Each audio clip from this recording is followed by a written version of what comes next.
Ready? Hi, I'm Steve Thompson, president of Emery Thompson Machine. I'm Christy Brown, vice president of sales and marketing. And welcome to this week's Questions Answered.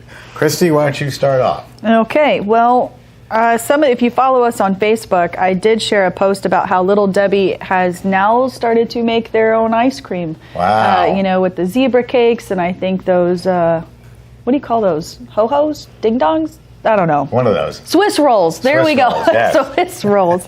And so I was asked, so how do you make that? Well, it's very easy, I'm assuming. So you are going to buy Little Debbie snakes. Oh my gosh. Hard to say. Yes. Snack cakes. Snack cakes? Yeah, snack cakes. There we go. And you just drop them right into the machine. So that's what we're going to do for our next Make It Fresh seminar. I'm going to buy zebra cakes, and we're going to make Little Debbie zebra cake ice cream. So you're going to come up with a formula to give them? Yeah. Great. Well, I guess 2-3 boxes. Yeah, we'll just shove it in there. Excellent. Sounds perfect. I got a very nice letter this week from Tim Bennett. And Tim Bennett writes a little lengthy. He's Eno River Farm in Hillsborough, North Carolina. Hi, Tim.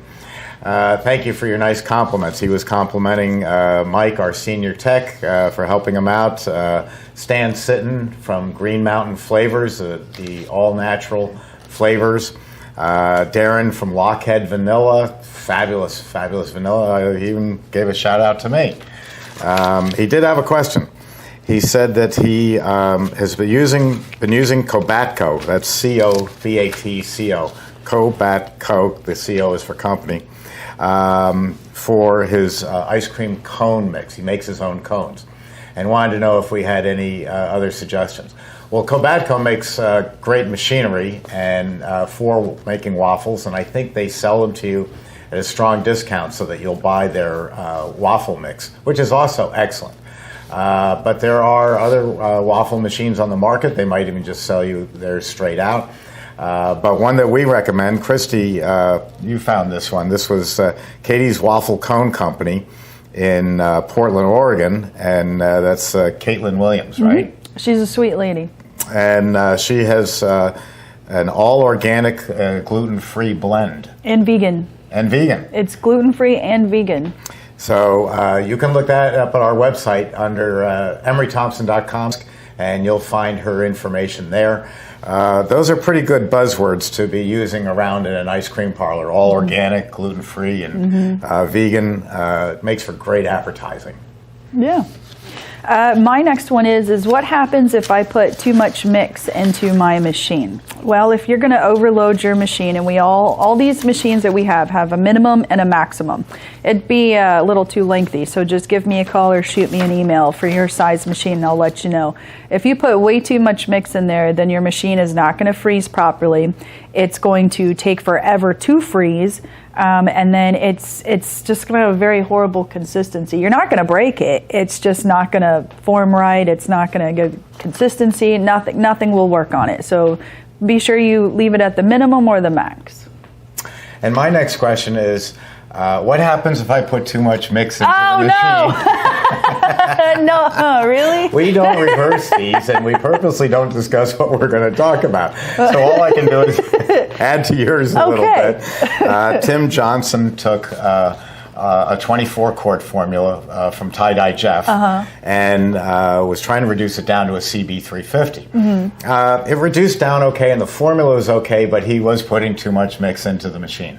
So one little extra solution is if you are going to take one of our formulas and reduce it down, it's easy enough to do that, and you know the formula will work.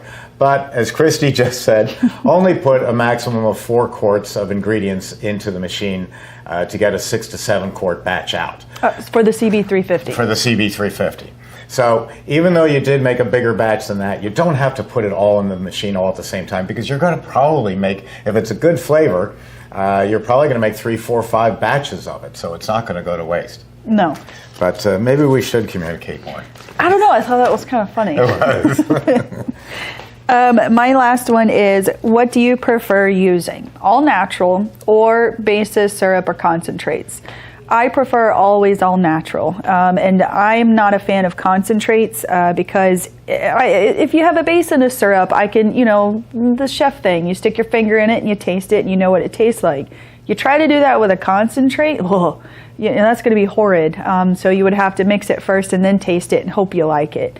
Bases and syrups, there's obvious certain flavors that need help. Blueberries need help. Mangoes need help. Cantaloupe needs help. But the wonderful fruits like watermelon or lemon or oranges, strawberries, any type of mixed berries, they don't need help. So I like to stay on natural as best as I can. And there's a couple other exceptions to that. One is, maybe you're not old enough for this, but thanks. The bubblegum tree crop of 1980 got wiped out in the 1982 hurricane. Oh, okay. So we just can't get all natural bubblegum anymore. Yeah, that's very true. So sometimes we have to use an extract. Yes. My last one is a customer wants to make a coconut alcohol Italian ice. And I have a few. You have a few. Yeah. Good. You can call Christy, or you can write her, Christy@emerythompson.com, and she'll send you some of those formulas. I was going to talk in general terms and just say that basically what's going to be in there is substituting the water, the Italian ice water, for coconut water, which you can buy at the supermarket without any problem, and I'm sure you can find sources for larger supplies of it. I use cream of coconut in my coconut Italian ice. Cream of coconut's that small can of delicious syrup that they use in bar drinks down in Key West. And I can't remember what the store name is, but there is off-brands that come in white plastic bottles and just says cream of coconut. It works very well. As far as the alcohol, it depends on the size of the machine. If I'm using an Emery Thompson 24-quart batch freezer that's making 2 large tubs, I'm going to put in a fifth to a quart of alcohol, and it's going to still freeze in the machine very nicely. Don't try that with any other machine. They don't have the freezing capacity. If I'm doing a CB350, it's going to be somewhere between a half to 3/4 of a pint of alcohol.